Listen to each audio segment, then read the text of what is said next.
Hello ladies and gentlemen, I'm Mr. Teacups, and today we're going to be talking about two things. We're going to be talking about the new Call of Duty Vengeance map pack, and we're going to be talking about the Xbox One, because the Xbox One has been hugely in the news again. So before we do that, I'm just going to talk about the gameplay a little bit. It's some Black Ops 2 gameplay, it's some ground war on the map Turbine, ended up going 45-5. It's a pretty decent gameplay from me. I sucked at, like, at the beginning of this game, I really started to suck. I thought, oh shit, this is going to be a bad game for me, but I ended up turning it around. I ended up starting to beast and feast with my swarm and my dogs and I think I actually made a lot of people quit out, so yeah, enjoy the gameplay. So let's talk about the new Vengeance map pack, which is dropping I think on July the 2nd. I think it's July the 2nd or July the 1st, one of those dates. So this is the third map pack out of a promised 4 map packs from Triox for Black Ops 2. So far the map packs have been alright. I didn't really enjoy the first map pack.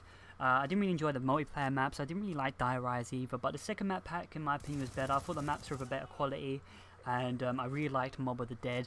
But so far the third map pack does look interesting. It really does. The new Berry zombie mode looks fucking sick. This is the thing I'll say about Treyarch. They always produce good zombies maps, but in my personal opinion I just don't think they're that great at producing multiplayer maps. So far the multiplayer maps for Vengeance are called Cove, Detour and Rush, and they really don't look that appealing. One of them's a paintball map. I can't remember which one. That does look nice. I think it might have been Rush. The thing is though with Rush though, they were talking about how it's going to be a really rushy gameplay, really close quarters and that. And to be honest, I can see that being a camp fest. Like, how ironic with the Rush name, because of the way COD plays, it's going to be a camp fest and it just really doesn't look that great. And the fourth map is a remake of Summit from Black Ops 1, and to be honest, I don't really like remake maps. I really don't. I think it's really lazy from the developer. They don't have to do much work. They've just got to reskin a map. And to be honest, I didn't really like Summit from Black Ops 1. There wasn't really many maps from Black Ops 1 I did enjoy. So I'm kind of annoyed by that. You know, if they were going to remake a map, remake good Call of Duty maps, like fucking Wet Work from COD 4 or something like that, it would be fucking amazing. You know, I don't really want remakes from Black Ops Ghost, because that was really only 2 years ago, you know, so yeah. But other than that, yeah, the new map pack does look promising. I'm really actually looking forward to Berry to see how it works, especially with the new zombies weapon, the Ray Gun Mark II. I want to see how that will work out. How is it going to work out really? Is there going to be 2 ray guns in a box? You know, or is this going to be like maybe a third pack-a-punch weapon or something like that? And they like said as well, the Ray Gun Mark II will be in all the previous maps, so I really want to see how this will work. Like, will the Ray Gun Mark II straight away be better than the Ray Gun 1? Well, obviously it will, because it's got a better name, but how will this work? You know, it will make rounds a lot easier as well if it is more powerful, because imagine that pack-a-punch is going to put some serious damage at rounds 20 and 30 and beyond. So I'm kind of looking forward to see how that turns out, and especially Berry does look interesting. You know, the Wild Wild West thing underground looks quite nice, but you know, only time will tell. I'll bring gameplay from day one. I'll probably get up early and fucking get some gameplay of that. But yeah, that's it for all the Call of Duty news. Now let's talk about the big news that probably everyone has already talked about. The Xbox One has changed its DRM policy. Basically, they've scrapped all the bullshit that was in their console. Basically, everything that was in their console that treated the customer like a criminal, they have got rid of, and they've got sour grapes about it. They really do. They were kind of pissed that they had to get rid of all this, but the community has spoken. The community has changed the way Microsoft is going to approach everything, because they probably saw that their pre-orders were probably like, you know, not even anywhere near the pre-orders levels they were with the Xbox 360 at the moment. I think at the moment PS4 is smashing them in terms of pre-orders, so they were kind of pissed about that. So they had to change things up, and I still don't understand why they even were implementing these features in the first place. They were never going to go down well. Hell, it put me off the console entirely. Even though they've changed it right now, I'm off the console entirely as well. I find it honestly disrespectful that they were going to put it in there in the first place. The reason why I find it really disrespectful is because everything they were going to implement into the console really limited the user experience. You know, the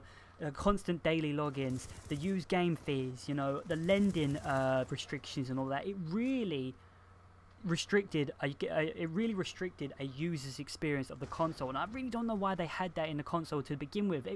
That's disrespectful. You know, it's them trying to make cheap money out of anything, and I'm annoyed by that, you know. And it also in their part shows crappy business leadership at the moment. The fact is, like, they made statements like, we built the Xbox One around this DRM, it can't be changed, you know, by a flick of the switch. Look what's happened the other day. Like, the day before this article went out and this news, they were praising all this DRM, like they can't do anything about it. Then one decision later, oh yeah, they flicked the switch, the DRM is gone. So big companies lying to everyone like usual, and it just shows you that the DRM did not even need to be in this console. They chose to put it in there to make cheap money out of you, and that's just fucking disrespectful. And also as well, look how easily they flipped the switch to turn the DRM off. They could just easily 1 or 2 years from now put an Xbox Live update out there and flip the switch back on saying, oh, it's mandatory. And by then you've already stuck with Xbox too long, you're just going to deal with it, you know. And I'm not getting into any of that. Fuck that shit. This console is not built for a gaming audience. It's built for the casual family audience to make as much money as they can out of you. And what I find funny is that a lot of people are really hyped about that they've made a change about the Xbox One. Well, this is the thing, you haven't really made a change. You've only got crap taken out of the console. Really now the console is only just on par with the PlayStation 4. PlayStation 4 already had these features implemented into it. It was a fucking gaming console.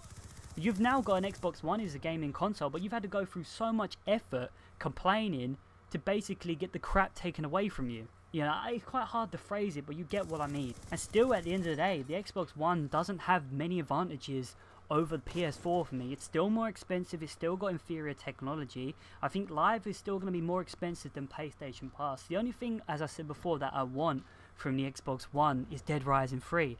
That is it. Even now that the DRM is gone, I am not tempted to change my mind. My mind was made up when Sony came out, there for the gaming audience. The Xbox One is not. Really, the Xbox One, like, they are making so many stupid decisions at the moment. It's a joke, and you can expect more bad decisions in the future. 1 or 2 years from now, they may make a game-breaking decision on this console, and I don't want to stick around for that. I don't want to invest my money into that, and I don't want to get into that. So yeah. I've got a little bit of time left. I think I've said my piece on everything at the moment. They are my opinions. What are your opinions? I'm just gonna leave the commentary over here. Hope you enjoy the rest of the gameplay. I've been Mr. Teacup, so you be very cool, subscribe. See you next time. Friendly counter UAV inbound.